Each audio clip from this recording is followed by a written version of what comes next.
আমরা এখানে মানিকগঞ্জ জেলা প্রশাসকের কার্যালয়ে উপস্থিত হয়েছি।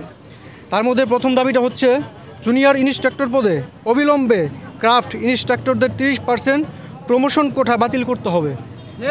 দ্বিতীয় আমাদের দাবিটা হচ্ছে জুনিয়র ইন্সট্রাক্টর ট্রেক পদে শিক্ষাগত যোগ্যতা বাধ্যতামূলক ডিপ্লোমা প্রকৌশলী ডিগ্রি থাকতে হবে। ক্রপ ইন্সট্রাক্টর সহ দেশের কারিগরি সকল পদের কারিগরি শিক্ষিত জনবল নিয়োগ দিতে হবে। কারিগরি পলিটেকনিক ইনস্টিটিউটের শিক্ষার্থীদের জন্য সকল বিভাগীয় শহরগুলোতে প্রকৌশল বিশ্ববিদ্যালয় স্থাপন করতে হবে।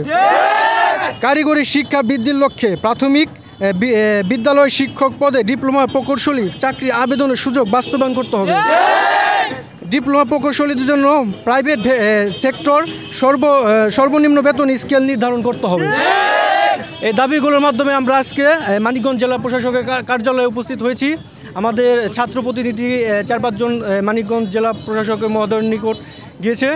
আশা করি তারা আমাদের ভালো একটা আশ্বাস দেবে, সেইভাবেই আমরা এগোবো। যদি এরকম আশা যদি আমরা আমাদের পুনরাবৃত্তি করতে হয়, যে এরকম আমাদের সন্তুষ্টজনক আমরা কোনো রেজাল্ট না পাই, সেক্ষেত্রে আমরা অবিলম্বে বড় একটা কর্মসূচির ঘোষণা দেব।